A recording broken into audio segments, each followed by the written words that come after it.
Do you remember those grocery hacks? Funny, thrifty tricks only poor 70s moms used to keep the family fed? These hacks stretched cheap staples, reused every scrap, and turned bare cupboards into dinners that actually worked. What does it say that we have forgotten them now?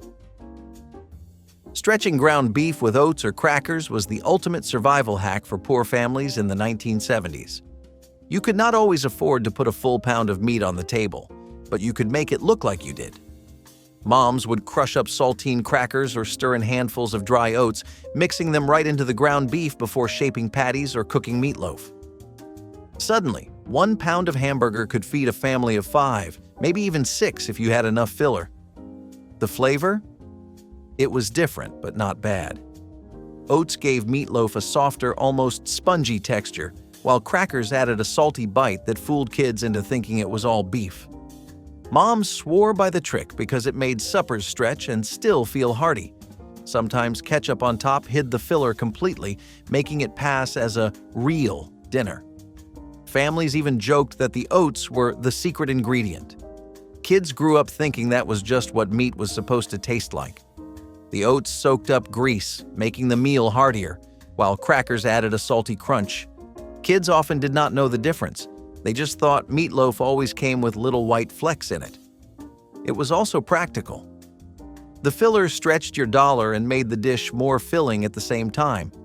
Leftovers could be fried up again the next day, served with ketchup, or tucked into sandwiches for school lunches. Today, most of us think of filler as a downgrade, but back then it was ingenuity. Families who lived through that era still remember the smell of oats sizzling in ground beef and how it turned survival into supper. Government cheese blocks were legendary. Huge orange bricks handed out through food programs became the backbone of countless family meals. They were heavy, dense, and almost comical in size, but for families struggling to make ends meet, they were priceless. Moms sliced it for sandwiches, shredded it into casseroles, and melted it into sauces that clung to noodles like glue. The flavor was bold, salty, and unmistakable. No one ever forgot it. Families joked that government cheese could survive anything. It would not mold, it would not spoil, and it never seemed to run out. It shredded unevenly and sometimes refused to melt smoothly, but kids still lined up for grilled cheese sandwiches dripping with the stuff. Moms mixed it into macaroni or layered it into lasagna, and no one dared complain. It was food security in a cardboard box, and families knew to be grateful for it. Neighborhoods bonded over those orange blocks because nearly everyone had the same thing in their fridge.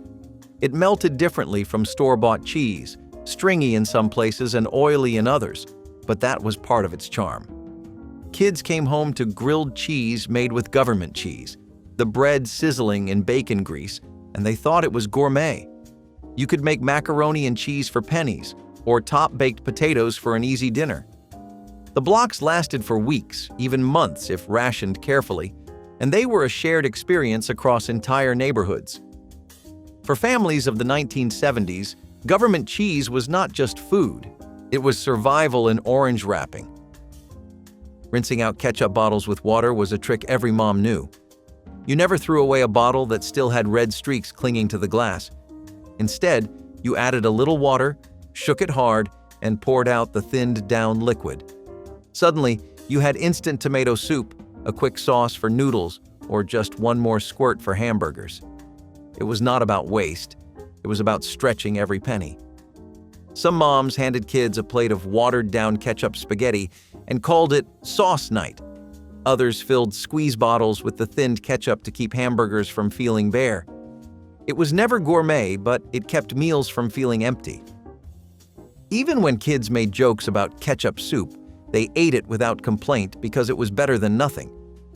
Families understood that every drop was worth saving. Kids sometimes wrinkled their noses when their tomato soup looked watery, but it still tasted like ketchup and salt, which was all most kids cared about anyway. Some moms even poured it into casseroles, adding color and flavor where the budget could not afford real tomato paste. This was the era when nothing was wasted. A few ounces of ketchup meant one more meal that tasted familiar, one more plate that felt complete. Looking back, it might sound funny to call watered-down ketchup soup, But for families in the 1970s, it was just another way of getting by with what you had. Hot dogs were everywhere.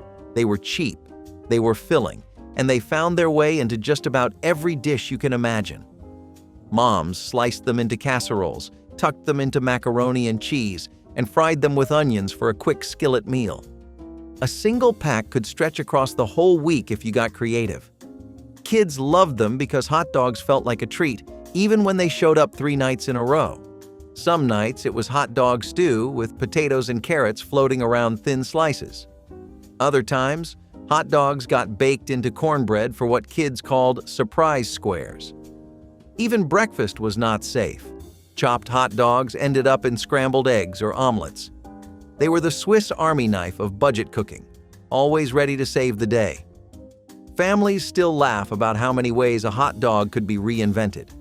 Hot dog stew, hot dog omelets, hot dogs baked into cornbread, nothing was off limits. They were a poor mom's secret weapon, inexpensive protein that kept everyone happy. And when payday was still a week away, hot dogs kept the family from going hungry. The taste of smoky, salty hot dogs sizzling in a pan became part of the soundtrack of the 1970s kitchen. It was survival disguised as comfort food, and somehow, it worked. Turning powdered milk into real milk was another survival trick. The dry, chalky powder never fooled anyone on its own, but poor moms found a way around it. They would mix it half and half with whole milk, stretching 1 jug into 2. Kids complained less because it still tasted real enough, and the family got twice the mileage for the money. Powdered milk had a bitter edge when mixed alone, but blended, it slid under the radar. Moms kept big boxes of powdered milk in the pantry, always ready for when the jug ran low. Cold cereal, pancake batter, and pudding all became fair game for the mix. Some kids swore they could taste the difference, but most gave up complaining because it never changed. Served ice cold, it passed as good enough, and good enough was all that mattered. It was not indulgence, it was survival masked as normalcy. Some families used it not just for drinking, but in baking, puddings, and cereal. The trick worked especially well when the milk was ice cold. The chill masked the powdery taste. In the 1970s, it was not about luxury. It was about survival. Every sip mattered, and every drop stretched just a little further. Saving bacon grease in a coffee can was practically law in poor households. Every time bacon hit the skillet, moms poured the leftover fat into an old tin can by the stove. It hardened into a cloudy white block, ready to be scooped out for the next meal. Bacon grease replaced butter and oil, frying potatoes, eggs, bread, and even vegetables. The flavor was unbeatable. Everything tasted smoky and rich. Some moms even bragged that their secret ingredient was not seasoning, but yesterday's bacon. Bacon grease made cornbread moist, gave green beans depth, and turned fried potatoes into pure comfort food. If you asked kids from that era, they would swear bacon grease was better than butter. It felt like getting more than one meal out of the same strip of bacon. Even when money was gone, that can on the stove meant dinner still had flavor. It was frugality at its finest, turning scraps into something valuable. Kids knew the sight of that can on the stove meant dinner would have flavor, no matter how bare the pantry looked. It was a poor mom's secret weapon, one that kept food filling and delicious when butter was too expensive to buy. Day-old bread from the discount bin was another staple. Sold for pennies, it was often hard and stale, but poor moms knew how to fix it. A damp cloth and a few minutes in the oven brought loaves back to life. Suddenly, dry bread became soft, warm, and ready for sandwiches or toast. It was not about fresh bakery luxury. It was about feeding a family on almost nothing. French toast on Saturday mornings often started with rock-hard bread saved from the bin. Bread pudding was another go-to, turning scraps into a sweet, filling dessert. Even stuffing for Sunday dinners often came from loaves that had been marked down the day before. Crumbs were swept up, dried, and turned into coatings for meat or casseroles. In a world where nothing was wasted, bread in any form was gold. Bread pudding, French toast, or stuffing for casseroles often started with day-old bread. Even the crumbs were saved, turned into coating for chicken or filler for meatloaf. Nothing was wasted. For poor families, a bag of discounted bread meant security, meals that stretched just a little longer, and comfort that came straight from the oven. Canned fruit cocktail was the definition of dessert for many 1970s families. It came in syrupy juice, packed with diced peaches, pears, grapes, and the occasional bright red cherry. Moms would pour it into a glass bowl, and suddenly it looked fancy. Served chilled, it became a treat at Sunday dinners or holidays when real fresh fruit was too expensive. Kids loved fishing out the cherries first, leaving the pears behind for unlucky siblings. Some families stretched it further by mixing the syrup into cake batter, turning a cheap can into an entire dessert.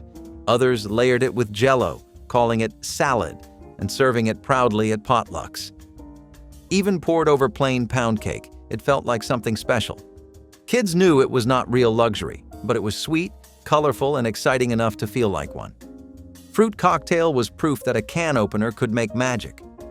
The syrup doubled as a sweet sauce, poured over cake, or stirred into Jell-O. For families who could not afford pies or ice cream, fruit cocktail felt like luxury. It was sweet, colorful, and affordable. A little can of joy in a tight budget world. Making Kool-Aid with half the sugar was a hack every mom tried. The instructions called for a full cup, but sugar was expensive and had to last. Moms dumped in half and stirred, hoping kids would not notice. The result was tangy, sour, and often puckered lips at the first sip. Still, it was cold, colorful, and sweet enough to count as a treat. Some kids loved the tart taste and grew up thinking Kool-Aid was supposed to make you squint. Others begged their moms to sneak in a spoonful of extra sugar, but the answer was usually no. Moms stretched every packet as far as possible, even reusing empty jars to store the mix. No one cared about perfection.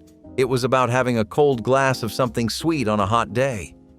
The fact that it was slightly bitter only made the memory sharper. On hot summer days, kids lined up at the pitcher without complaint, even if the drink tasted more like lemon water than fruit punch. It stretched one packet further and kept sugar supplies alive a little longer. For moms in the 1970s, it was not about flavor perfection. It was about making sure there was enough to go around. Reusing bread bags as freezer bags was just common sense. Nothing got thrown away, not even packaging. Moms washed out the empty plastic bags, dried them, and used them to wrap leftovers, freeze meat, or pack sandwiches for school lunches. Twist ties got reused too, bent and straightened until they snapped.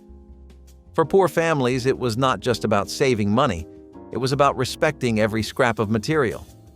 Opening the fridge or freezer meant seeing stacks of food tucked into bread bags with the labels still on them. Kids did not know what brand name freezer bags even looked like until much later. Some moms even sewed little cloth ties to make them last longer. It was not glamorous, but it was practical, and practicality meant survival. What others might see as trash, poor moms turned into tools. Plastic was precious, and every bag stretched the budget a little further. Kids opened their lunchboxes to find sandwiches wrapped in bread bags, not brand-name storage bags, and that was normal. It was not waste. It was wisdom. Looking back, it is easy to see the brilliance in something so simple. Using evaporated milk in mashed potatoes was one of those small but clever tricks poor moms in the 1970s relied on. Fresh milk did not always last the week, and powdered milk was hit or miss with kids who could instantly taste the difference. But a can of evaporated milk in the cupboard? That was a lifesaver. It was cheap, shelf-stable, and waiting whenever you needed it. Moms would pop open a can, add a splash to mashed potatoes, and suddenly the dish became creamy and rich, even without real butter or fresh milk on hand. The flavor was a little sweeter, but it gave the potatoes a silkiness that felt almost like restaurant food.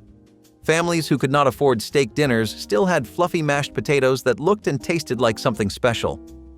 Kids never questioned why mom kept that little can in the pantry. It was just part of life.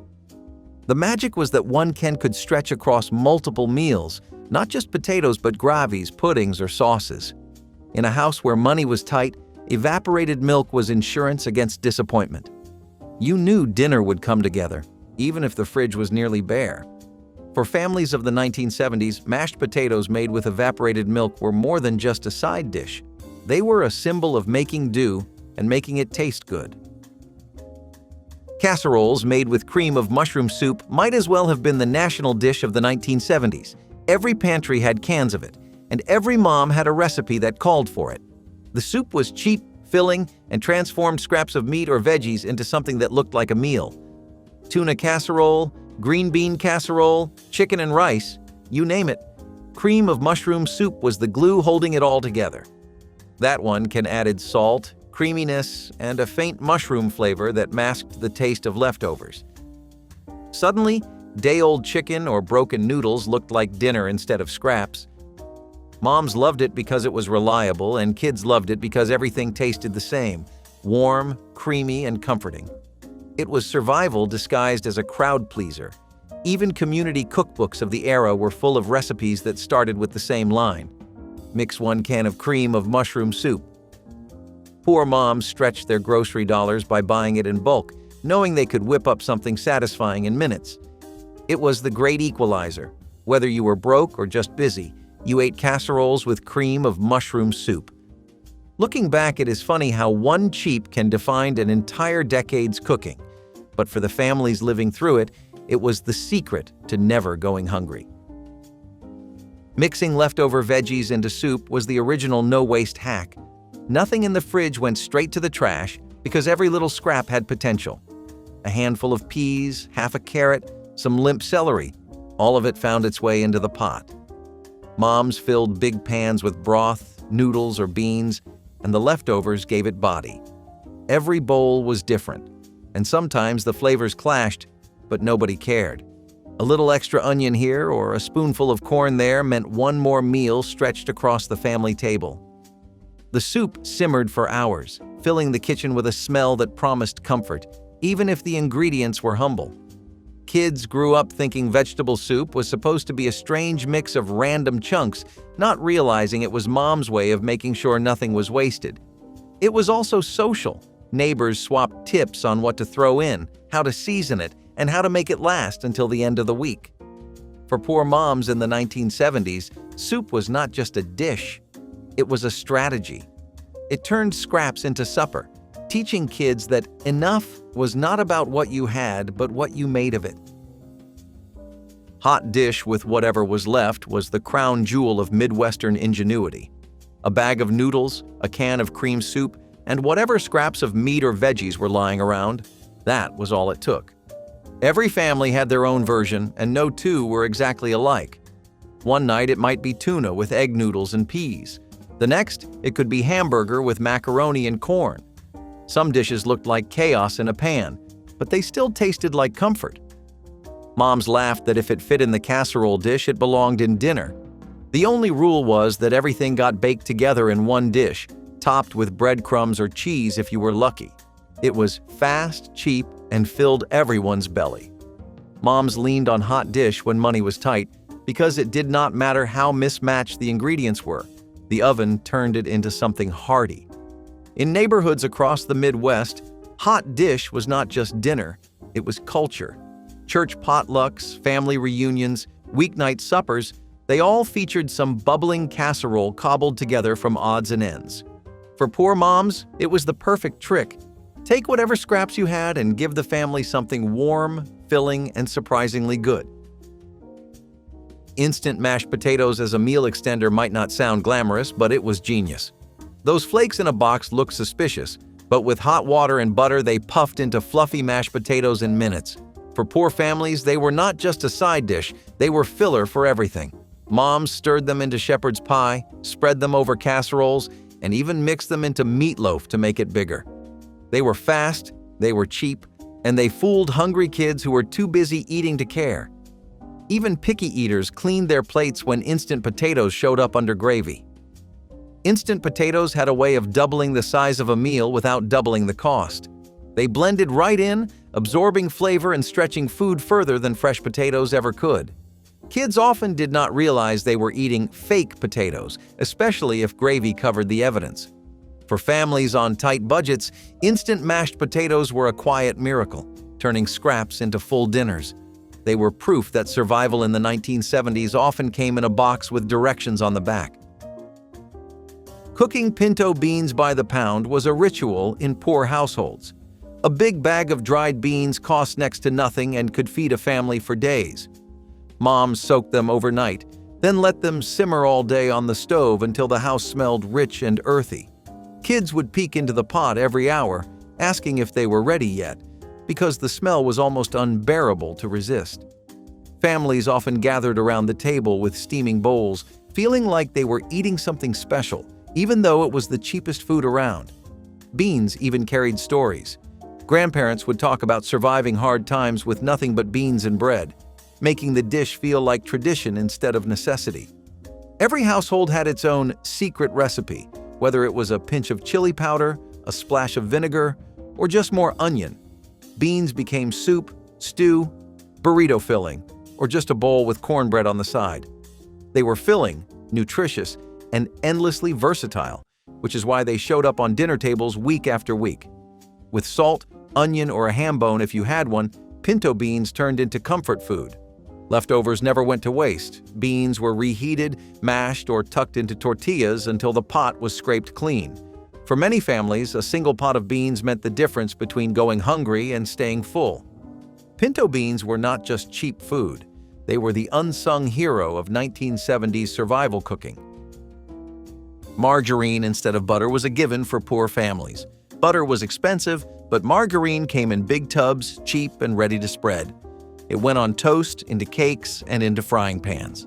The taste was not quite the same, but kids grew up thinking margarine was normal. Some even remember the little packets of dye that had to be kneaded into margarine to make it yellow, a strange ritual that made kids feel like they were part of the cooking. Margarine ads in the 1970s promised health and savings, convincing families it was a smart choice. Moms proudly pulled out tubs from the fridge, knowing it could stretch farther than butter ever could. It was on the breakfast table every morning, smeared on toast, pancakes, or biscuits, whether kids liked it or not. It was golden, creamy, and made everything feel just a little richer, even if it was mostly oil. Poor moms bought it by the pound, stretching meals and baking desserts that would have been impossible with pricey butter. It became part of the culture, advertised on TV, stacked high in grocery stores, and present in every kitchen. For families trying to survive, margarine was not second best, it was essential. Frozen fish sticks for seafood night were a big deal in the 1970s. Moms could not afford lobster or fresh fish, but a box of frozen sticks promised a taste of the sea for cheap. Crispy on the outside, mushy on the inside, they were still a treat. Kids dipped them in ketchup or tartar sauce, pretending they were eating something fancy. The golden breading made them look better than they tasted, but no one complained when plates were stacked high with fish sticks. Many families paired them with instant mashed potatoes and canned peas, turning freezer food into a full meal. Ads showed smiling kids eating them happily, and in real life, that was often true. Moms loved how quick they were. Straight from the freezer into the oven, dinner ready in under half an hour. The smell filled the kitchen, and for one night, it felt like the family was splurging. Moms loved them because they were quick, easy, and always on sale. For poor families, fish sticks were not just food, they were a moment of pretending life was a little more luxurious. Homemade popsicles with ice cube trays were the ultimate summer hack. You did not need store-bought popsicles when you had juice, an ice tray, and toothpicks. Moms poured in whatever liquid was cheapest, Kool-Aid, orange juice, even flat soda, and froze them overnight. Kids would race to the freezer the next day, pulling at the trays before they were fully frozen, just to get the first taste. Sticky fingers, stained lips, and half-melted cubes were part of the fun. Some families got creative, mixing flavors in different cubes so every bite was a surprise. For kids who could not afford ice cream trucks or store-bought treats, these popsicles felt just as magical. The result was small, icy treats that kids devoured in seconds, sticky fingers and all. It was cheap, simple, and endlessly customizable. On hot summer days, homemade popsicles turned an ordinary afternoon into a celebration. For poor moms, it was another way to give their kids joy without spending money. Turning Kool-Aid into snow cones was another thrifty summer trick. Moms shaved ice from freezer trays, piled it into cups, and poured Kool-Aid over the top. Suddenly, you had a colorful, sweet snow cone for pennies. It dripped down your hands, stained your tongue, and tasted like magic. The sound of spoons scraping at the crunchy ice became the soundtrack of summer afternoons. Kids begged for the brightest flavors: cherry red, grape purple, or electric blue raspberry, each one leaving behind neon-colored lips. Some moms mixed the Kool-Aid stronger than usual, making the flavor pop even more. It was messy, sure, but no one cared when the heat was unbearable. No one cared that it came from the kitchen freezer instead of the fairgrounds. For kids, it was a rare treat. For moms, it was proof you did not need money to make memories. Kool-Aid snow cones were simple, silly, and unforgettable, the very definition of 1970s childhood fun. Stretching peanut butter with honey or syrup was the kind of grocery hack only a broke mom in the 1970s would think up, and it worked like magic. A jar of peanut butter was not cheap, and kids tore through it like it was air. Peanut butter sandwiches were lunch, snacks, and sometimes even dinner when money ran thin. So when that jar started to scrape the bottom, moms had a trick: stir in honey, corn syrup, or even pancake syrup to make it last. The mixture stretched a half-empty jar into a full one, giving it a sweet twist that kids thought was a treat. The peanut butter became smoother, stickier, and messier, but in the best way possible. Sandwiches glued your mouth shut, and nobody noticed that it was less peanut and more sugar. For kids, it was delicious. For moms, it was survival. Lunchboxes got packed, bellies got full, and the grocery budget stretched another week. It was not fancy, but it was clever, and it kept kids happy without complaints.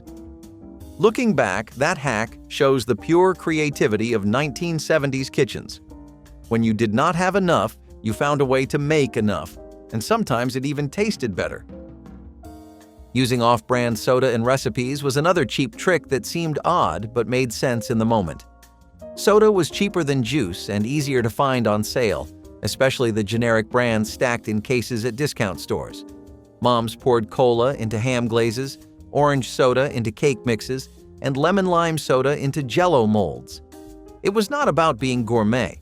It was about saving money and adding flavor when spices and fruit were too expensive. A 2-liter of knockoff cola cost less than $1 and suddenly transformed plain meat into something sweet and sticky. A splash in boxed cake mix gave it moisture, fizz, and just enough novelty that kids begged for seconds. These dishes showed up at church potlucks, weeknight dinners, and birthday parties, and everyone acted like it was normal. Families laughed about the odd flavor combos, but they ate every bite. For poor moms, cheap soda was not just a drink. It was an ingredient, a shortcut, and a way to turn bland food into something memorable. Sure, it sounds strange now, but in the 1970s, soda was a secret weapon in the kitchen. Powdered drink mix in recycled jars was the kind of detail that every kid from the 1970s remembers. Kool-Aid, Tang, and generic drink mixes came in envelopes, not fancy canisters. Moms dumped the powder into empty pickle jars, coffee tins, or mayonnaise containers and slapped on a handwritten label with masking tape. It looked odd in the fridge or pantry, but it worked. Sometimes the jar still smelled faintly like pickles, giving the first glass of Kool-Aid a weird tang, but nobody wasted a drop. Other times, Tang lived in an old peanut butter jar, with a spoon rattling around inside for easy scooping. Kids grew up thinking it was normal, only to realize later that it was a poor mom's hack. The brilliance was in the reuse. Why buy containers when you already had them? Every recycled jar stretched the budget a little further, proving that packaging was just as valuable as the food inside. To kids, it was funny. To moms, it was survival with a smile. Those jars lined pantry shelves like a patchwork of thrift and creativity, each one holding more than just powder. They held proof that nothing went to waste. Saving foil and plastic wrap was one of those habits that seemed strange to kids but made perfect sense to moms. In the 1970s, nothing got thrown away if it could be used again. Aluminum foil-covered casseroles then got wiped down, folded, and tucked into a drawer. plastic wrap stretched over leftovers, then rinsed, dried, and used again. Some pieces were so wrinkled and thin they looked like they had survived a war, but moms kept them anyway. You did not waste something you had already paid for, not when every penny mattered. Kids rolled their eyes when moms pulled out a piece of foil with spaghetti stains still faintly visible, but dinner still got covered and food still stayed fresh. It was a habit born of thrift, and one that taught kids the value of stretching resources until there was nothing left to give. For poor moms, a box of foil or plastic wrap was not disposable. It was an investment that had to last as long as possible. Looking back, it feels funny, but it was also a quiet lesson in resourcefulness that stuck with an entire generation. Saving cereal boxes for coupons was the final grocery hack that turned shopping into a game of strategy. Every box had something on the back, a rebate, a mail-in offer, or a coupon to cut out. Moms collected them like treasure, stacking flattened boxes in drawers or kitchen corners until there were enough to send away for something free. Sometimes it was a few cents off the next box. Sometimes it was a recipe card or a trinket in the mail. Kids loved cutting out the box tops, licking stamps, and helping mom fill out the forms, dreaming of what might come back. A new spatula, a branded cup, or even a tiny toy could feel like winning the lottery. It was not really free. You had to keep buying the product. But it stretched the family budget and made kids feel involved. For poor moms in the 1970s, saving cereal boxes was not silly. It was smart. It turned breakfast into savings, and it made every grocery run feel like a small step towards something extra. Looking back, those coupons were more than cardboard. They were proof that every little effort mattered. Peanut butter was never just food. It was a backup plan. A peanut butter sandwich meant you could get through a school day or a late shift without cooking. You could spoon it straight from the jar, smear it on apples, or dip pretzels in it for a quick hit of salty sweet comfort. Jif, Skippy, or the crunchy store brand, you had choices, and they were all cheap. It was the first thing kids learned how to cook. It was the last thing in the cabinet before payday. It was protein when meat was too expensive and comfort when everything else felt too hard. It never needed heating, slicing, or planning. Just a spoon. And for a lot of us, it was the taste of survival with a little sugar on top. Today, one jar costs what two used to, sometimes more. The aisle has turned into a display of inflation, with jars climbing over $6, even higher for natural or non-GMO versions. You hold the jar and think, is it really worth it? And the answer is usually yes, because peanut butter still does everything. It still feeds kids. It still lives in lunchboxes and emergency kits. But now, it comes with a mental negotiation. You might skip jelly, you might spoon it slower, but you still buy it. Because peanut butter is still the one food that never let you down. It is just a little harder to afford that loyalty now. You could spot them from across the school hallway. The shine, the cut, the label stitched loud and proud across the back pocket.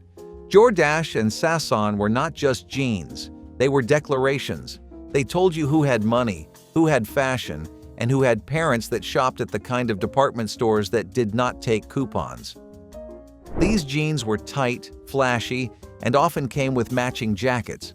They fit like they were made just for you, if you had a trust fund. Everyone else wore generic denim that sagged or bunched or looked like it had been handed down for 3 siblings. But the rich kids? They walked through the halls like they were on a runway. They had the attitude to match. If you had these jeans, people noticed, and if you did not, well, you noticed more. Because nothing makes you feel more like an outsider than standing next to someone who is wearing your parents' entire grocery budget just on their legs. Canned chicken or turkey, store brand of course, was not about flavor. It was about feeding your family fast and cheap. You opened the can and got a mound of shredded meat floating in mystery broth. You drained it, fluffed it with a fork, and hoped the salt and spices would do the rest. It was perfect for sandwiches, casseroles, and anything involving cream of something soup. It did not taste like fresh meat. But it didn't need to. It was meat, and that was enough. You could stretch one can across an entire pot of noodles, and nobody complained. It made a good filling for pot pie when the freezer had nothing else to offer. You might mix in mayo and onions or eat it plain on toast if it was one of those weeks. It wasn't juicy, it wasn't tender, but it was protein and it mattered. Some folks turned their nose up at it, but most kept a few cans in the back of the cupboard. It might not have had flavor, but it had purpose. In the 1970s, meat was a luxury, and canned versions were a compromise that kept dinner from falling apart. You could mix it with noodles, rice, or even top it on saltines when you were short on bread. It came through when nothing else did. No one raved about it, but they were always glad it was there. Canned poultry may have been humble, but it filled plates, filled sandwiches, and filled that space in the cupboard labeled just in case. Canned chicken or turkey, store brand of course, was not about flavor. It was about feeding your family fast and cheap. You opened the can and got a mound of shredded meat floating in mystery broth. You drained it, fluffed it with a fork, and hoped the salt and spices would do the rest. It was perfect for sandwiches, casseroles, and anything involving cream of something soup.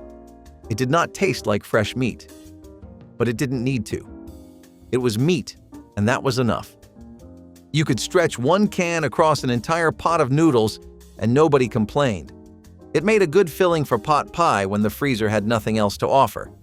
You might mix in mayo and onions or eat it plain on toast if it was one of those weeks.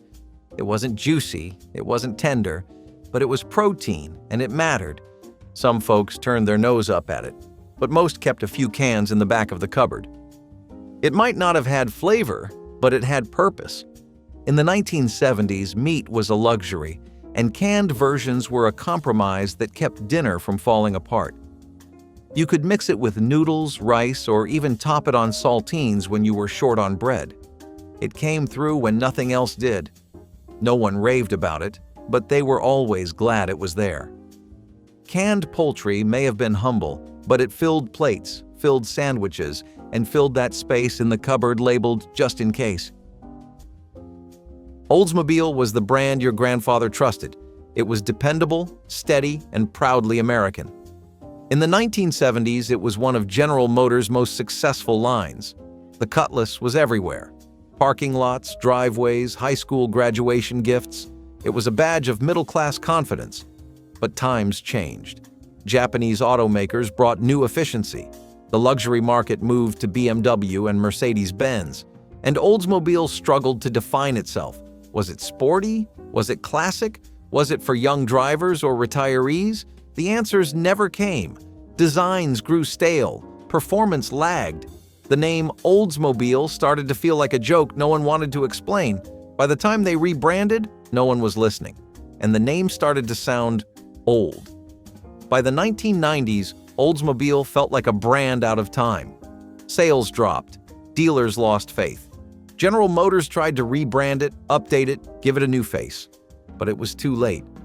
The final Oldsmobile rolled off the line in 2004. For decades, it was the quiet heart of the American road. And then it was gone. Not with a crash, but with a sigh. A slow fade into silence. And if you ever drove one, you remember. The smell of the vinyl seats, the hum of the engine on a long drive.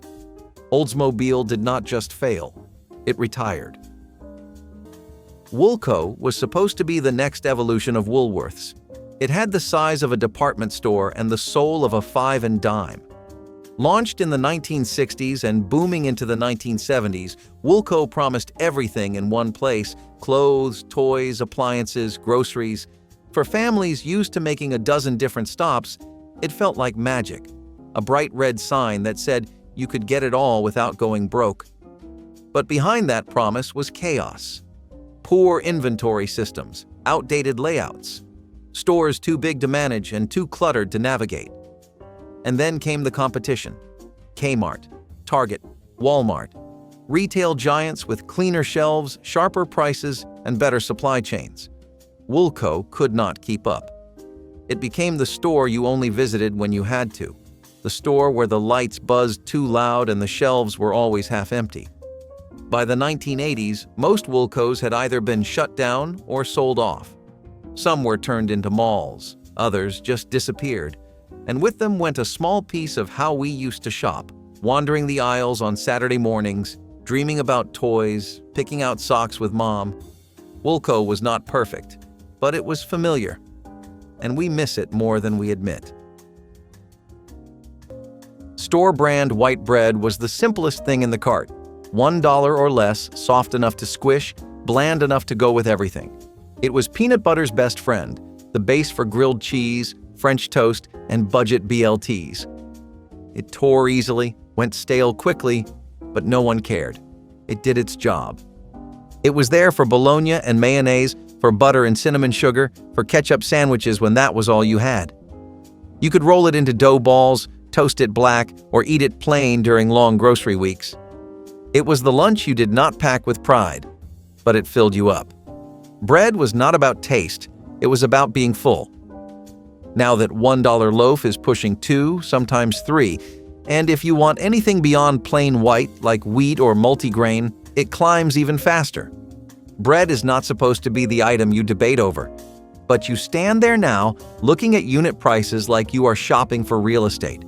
And somehow, even the cheap bread has gotten smaller. The slices are thinner, the bags lighter, but the price tags heavier. Still, you need it. Still, it goes in the cart. Because white bread is not just a side, it is the foundation of half your meals. And whether it is 99 cents or $2.99, it is still the bread that holds it all together. Now this one hurt the most because it was not even a toy. Not yet. The Star Wars Early Bird certificate package came out before the actual action figures did. Rich kids got a fancy envelope in the mail with a promise inside. A cardboard stand, some stickers, and a little certificate saying their figures were coming soon. That was the flex. You were not just playing with Star Wars. You were ahead of it. And if you were not in the know, it made you feel like you missed a secret meeting. This was 1977, right after A New Hope changed everything and toys were flying off shelves. Except these toys, they were not even on shelves yet. You had to pre-order. You had to believe. And most families were not dropping extra money on toys that did not even exist yet. It was not just about owning the figures. It was about being part of the moment before the moment. These kids had the bragging rights of being first, even before anything arrived in the mail. That little cardboard stand on their dresser said, "We knew before you did." But the ones who did, their kids strutted into school holding that display stand like it was the Holy Grail. They knew something you did not. Their action figures showed up in the spring, 4 little plastic legends, Luke, Leia, Chewbacca, and R2-D2. And you just stood there, trying not to care. But it was obvious. They had it. You did not. And you would never forget it. Canned pork and beans were a meal, a side dish, and a backup plan all in one. You bought them by the case, stacked the cans in the pantry, and knew you were covered for at least a week. They were soft, sweet, and strangely satisfying. Thick sauce, tender beans, and tiny bits of pork if you got lucky. Sometimes it was one chunk of pork per can, but it made you feel like it counted. You heated them on the stove or ate them cold when time or patience ran out. Served over toast, beside hot dogs, or just in a bowl with a spoon, they got the job done. You could dress them up or leave them as they were. Either way, they filled you up. They stuck to your ribs and stained your plate, but you cleaned it with a piece of bread. There were no rules about how to serve them, just instincts and whatever else was on hand. Sometimes you added mustard or onions, trying to change things up. Other times, you were too hungry to bother. Kids ate them without question. Adults relied on them without pride. The label was always familiar, even when the brand changed.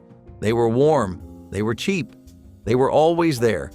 Nobody called it fancy, but nobody went hungry either. In a time when grocery bills had to stretch, this little can was one of the best returns on $1 you could ask for. Pork and beans were the taste of getting through it, and somehow they stuck around because they worked. The miniature golf course with homemade obstacles was never part of a chain. It was part of someone's backyard that got out of hand. The fence leaned, the AstroTurf peeled at the corners, and the scorecards were photocopies from sometime around 1967. But to Dad, this was sacred ground. Watch out for the windmill, he would say, pointing to a lopsided contraption that spun more out of habit than engineering. Hole 6 had a dinosaur, once green, now a sad grayish blue with a missing eye, and hole 9 was uphill into what looked like a mailbox from a sci-fi movie. Dad kept score with one of those tiny pencils, sometimes generous, sometimes forgetting that penalty stroke. He cheered every shot like you had just qualified for a Masters tournament, and when he sunk a hole in one, he would raise his hands like he had won a trophy. The best part? Ice cream sandwiches at the end, slightly melted from the cooler behind the counter. You never asked for anything more. But if the ground game was that magical, just wait until you went airborne, watching planes take off from a sleepy little airport that felt like your own private runway. Woolco was supposed to be the next evolution of Woolworths. It had the size of a department store and the soul of a five and dime. Launched in the 1960s and booming into the 1970s, Woolco promised everything in one place: clothes, toys, appliances, groceries. For families used to making a dozen different stops, it felt like magic. A bright red sign that said you could get it all without going broke. But behind that promise was chaos. Poor inventory systems, outdated layouts, stores too big to manage and too cluttered to navigate. And then came the competition. Kmart, Target, Walmart. Retail giants with cleaner shelves, sharper prices, and better supply chains. Woolco could not keep up. It became the store you only visited when you had to. The store where the lights buzzed too loud and the shelves were always half empty. By the 1980s, most Woolcos had either been shut down or sold off. Some were turned into malls, others just disappeared. And with them went a small piece of how we used to shop, wandering the aisles on Saturday mornings, dreaming about toys, picking out socks with Mom. Woolco was not perfect, but it was familiar, and we miss it more than we admit. Braniff International Airways was not just an airline. It was a fashion show in the sky, a flying work of art with orange planes, purple interiors, and flight attendants dressed by Halston. It was the kind of thing only the 1970s could dream up, and only the 1970s could destroy. It started with color and glamour. People felt like royalty walking onto a Braniff jet, but underneath the paint and press photos was a brutal truth. The airline industry was changing. Gas prices were soaring. Deregulation was coming. Braniff spent money like it was printing it, buying more jets, building grander lounges, and betting big on routes it could not afford. When the economy crashed and fuel costs doubled, Braniff found itself choking on luxury. Passengers stopped flying for style. They wanted cheap. They wanted direct. They wanted reliable. Braniff had become a symbol of excess in a decade no longer willing to pay for it. By the time it folded in 1982, people barely blinked. The planes were grounded, the bright colors faded, and the dream of glamorous air travel took one final nosedive. Ask anyone who flew Braniff in its prime. They will smile, maybe even tear up. Then they will tell you it never stood a chance. Ramen noodles were the joke that everyone actually lived on. 10 cents a pack, salt, starch, and survival in a crinkly plastic wrapper. You could boil it, microwave it, or eat it dry like chips. It was the food of college dorms, first apartments, and weeks when the rent was due. Now, ramen costs double, sometimes triple, and that is just for the basic packs. The premium ones with names like Tokyo Tonkotsu or Kimchi Gold, those cost more than a frozen pizza. What used to be a pantry filler now eats into the grocery budget. And sure, it is still cheaper than most meals. But when 10-cent noodles become 50-cent noodles, you notice, especially if you are buying 10 at a time. Ramen was never meant to be fancy. It was supposed to be the thing that never changed. But even that little brick of noodles is not immune anymore. Somehow, even struggle food got expensive. There was a sound to it. That little jingle of the front Springer fork, the hum of the rear slick tire, and the occasional squeak of the banana seat as a rich kid pedaled past like they owned the neighborhood. The Schwinn Krate was not a bike, it was a ride. With its bright paint job, tall sissy bar, and gear shifter right in the middle, it looked like something out of a cartoon. And for most of us, that is where it stayed. In dreams, in comics, in the unreachable parts of toy catalogs, those bikes cost money.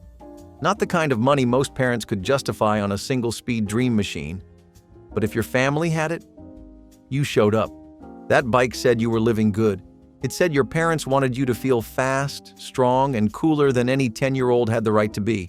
And we all noticed. They would ride it no hands, cruising past like they were floating. That sparkle in the paint job, that was not just sunlight, it was status. And you knew that even their bike got more compliments than anything you owned. You tried to act like your beat-up hand-me-down did the trick. But deep down, when that crate glided by, part of you wished just once it had been yours. Economy pancake mix came in a cardboard box and gave you more than just breakfast. It was pancakes, waffles, biscuits, even dumplings if you knew how to stretch it. You just added water, sometimes milk if you had it, and mixed until the lumps mostly disappeared. The batter was thin, the pancakes were uneven, but they were warm and they were real. You poured syrup if you had it, jelly if you didn't, and ate them hot off the griddle or cold out of the fridge. They stuck to your ribs and gave you a reason to sit down at the table. Some days it was the only hot thing you ate. You learned to flip them just right, even with a bent spatula and an uneven burner. Some came out burnt, others undercooked, but you ate them all. They filled your plate and quieted your stomach, and that was what mattered. On Sundays, you made extra and saved them in the fridge like treasure. You might roll them up with butter and sugar, or just fold and eat them like a taco. It didn't matter what you called them. If it came from that box, it was breakfast. They were never fancy, but they filled the room with that unmistakable smell that made everything feel okay for a minute. The Oddball Roadside Museum was where logic went to take a nap. You saw the hand-painted sign from the highway. Come see the world's largest pencil, or America's first toaster, still works. Dad would swerve into the gravel lot like it was destiny. Admission was cheap, $3 cash only, and worth every penny. The inside was a fever dream. Display cases filled with bottle caps from all 50 states. A whole wall dedicated to vintage shampoo bottles. A two-headed taxidermy calf that haunted your dreams for a week. "You brought the kid today, huh?" he would say, as if Dad came here weekly. You followed them through rooms of strange collections while Dad laughed and read every single placard out loud.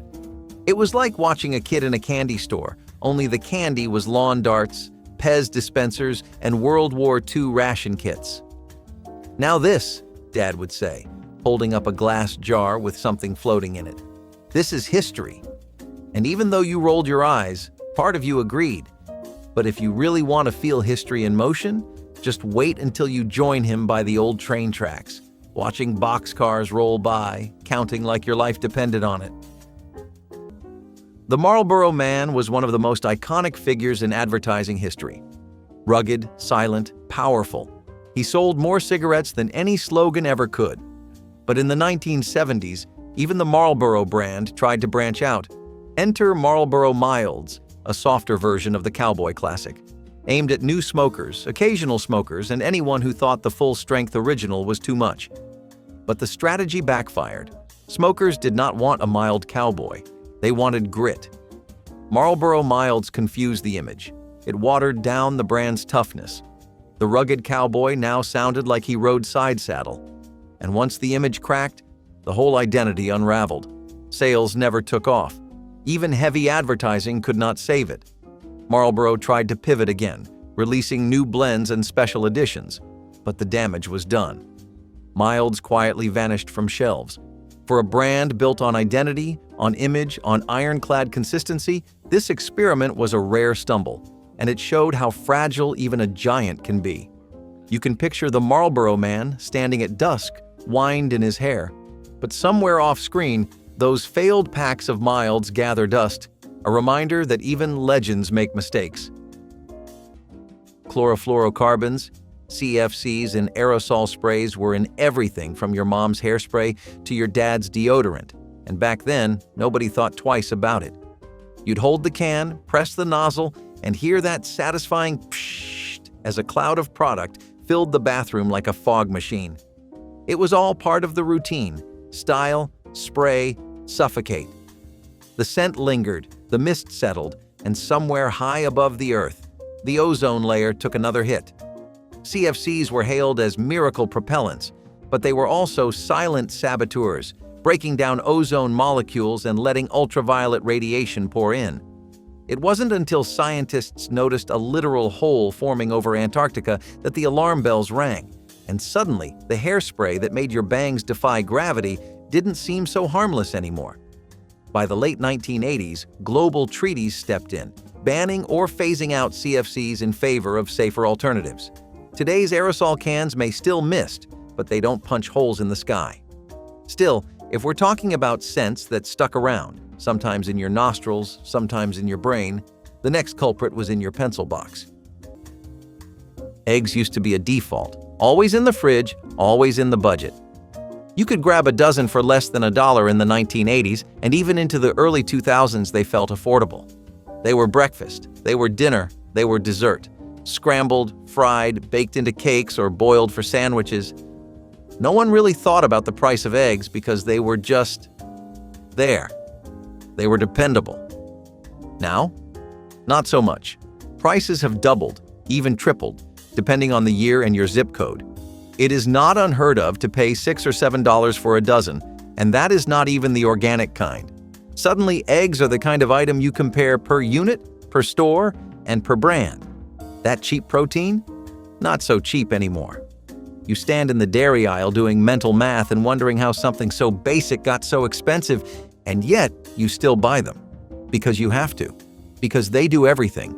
They are glue for baking, power for breakfast, and comfort in a pan. There was a time when eggs were what you added to stretch the budget. Now they are the thing that might break it. It was the closest thing to magic you could hold in your hand. The Mattel VertiBird did not just sit still like the rest of your toys. It moved, spun, hovered. A tiny helicopter, circling on a wire like it had a mission to complete, and only the rich kids were cleared for takeoff. If you were lucky enough to know someone who had one, you probably remember standing in their basement watching it spin around that plastic console like it was something out of a movie. The controls felt impossibly smooth. The noise it made was like a real chopper, kind of loud, kind of annoying, but somehow still beautiful. It came in all kinds of kits, rescue missions, police chases, even space ones. But no matter the model, it came with a price tag that said, "This is not for just anyone." These were not toys you saw in your average toy aisle. They were always sitting high up, behind glass, or in department stores your family did not shop in. You could not just ask for a VertiBird. It had to be gifted by someone with a solid bank account and a soft spot. It was the kind of toy that made other toys look boring, and when it took flight, so did your envy. And when you asked your parents if you could have one, they would give you that look, the one that quietly said, "Not this year." The VertiBird was not a toy, it was a symbol. If you had one, you were living different. If you did not, you just stood back and watched it fly circles around everything you owned. Economy-size bags of popcorn kernels were the go-to snack when the cupboard was looking thin. One giant bag could last for weeks, maybe longer. You popped it in oil on the stove, no microwave, no fancy machines. Just a pot, a lid, and the sound of hope. The kernels jumped, hissed, and turned into fluffy handfuls of salty comfort. Sometimes you burned the bottom layer, sometimes you nailed it. You salted it heavy, added a little margarine if you had it, and served it up in bowls or paper bags. It was movie night food, after-school food, or just something to fill the gap between meals. You made it by feel, counting the seconds between pops with your ear to the lid. You knew just how much oil to use, even without a measuring spoon. Sometimes you added sugar and made kettle corn before you even knew what kettle corn was. It fed a whole group of kids for the cost of one box of cereal. Even the unpopped kernels were kept, just in case you could try again. You burned your fingers more than once reaching into the pot too soon. The smell filled the house and drew people in like magic, and somehow that bag always lasted longer than you thought it would. It cost less than $1, and somehow it felt like a treat. Popcorn kernels were proof that something simple could still feel special. Gino's Hamburgers was a mid-Atlantic icon. With its bold red signs and sports tie-ins, it stood out in a crowded fast food landscape. Kids loved the burgers, adults loved the prices, and everybody loved the connection to football legend Gino Marchetti, who co-founded the chain after retiring from the NFL. It was fast, friendly, and local. In cities like Baltimore and Philadelphia, it was as common as traffic. But Gino's had ambitions beyond the region. It wanted to go national. What felt like a hometown treasure did not always translate outside the neighborhood. The farther it spread, the more it lost the charm that made it matter. The problem was the rest of the country already had their go-to burger joints: McDonald's, Burger King, Wendy's. Gino's tried to differentiate. It added Kentucky Fried Chicken to its menu through a partnership. It redesigned stores. But growth was slow. The charm that worked in Baltimore did not translate in California.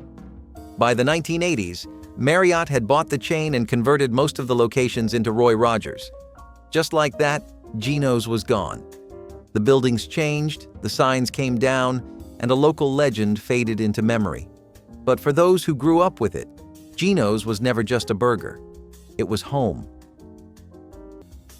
If these thrifty 70s grocery hacks brought back memories or gave you ideas, drop your own family trick in the comments, give this video a thumbs up, and hit subscribe so we can keep cooking up more nostalgia together.